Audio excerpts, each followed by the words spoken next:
Oled sa kunagi mõelnud, et õppimine, see on nagu söömine? No tead küll, söömise puhul näiteks, enne kui sa üldse midagi tegema hakkad, tekib sul söögiisu. Vaatad näiteks sellist maasikat ja mõtled, küll oleks hea maasikat süüa. Siis õppimise puhul tekib sul alguses uudishimu. Sul tekib tunne, et kuskil on mingid tarkused, midagi toimub. Huvitav, kas see on nii, mis seal on, mida teha, kuidas see käiks ja nii edasi. Uudishimu, mõtted hakkavad käima.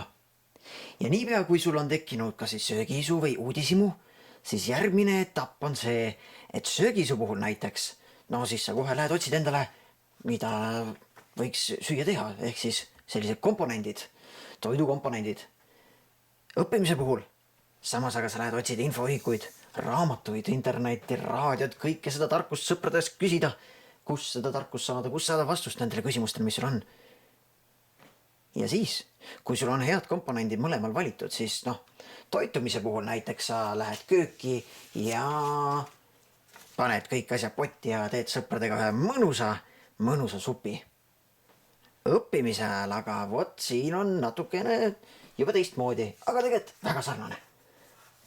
Lähed sõpradega koolitusele, harid ennast natukene, suhtled, arutled, tuleb vahepeal raamist välja mõtlemise triibuline lehm ka ja annab ideid juurde, tekib inspiratsioon, uued seosed ja nii edasi.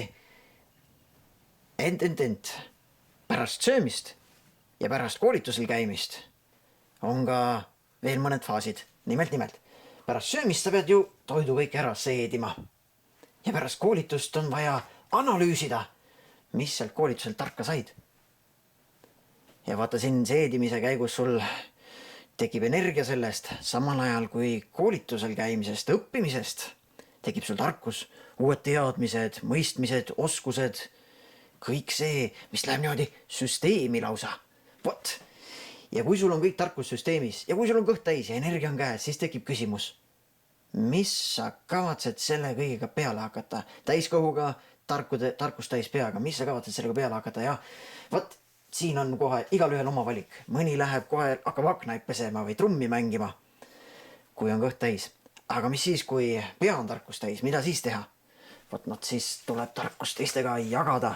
Tuleb jagada ja teha tegusid. Näed, nagu see triibuline lehm tuleb raamatusest välja. Mõtled raamist välja, tegutsed, lood mingit uut põnevat tarkust, mida siis õpetad ka teistele.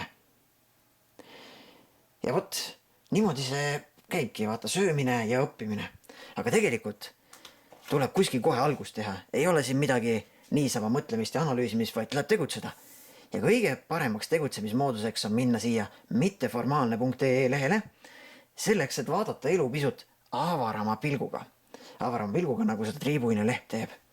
Mitteformaalne.ee leht on kõigile nendele, kes on tublid õppijad, otsivad koolitusi ja muid materjale ning mine kiika lihtsalt järele. Krõpsti! Ja oledki kohal. Mitteformaalne.ee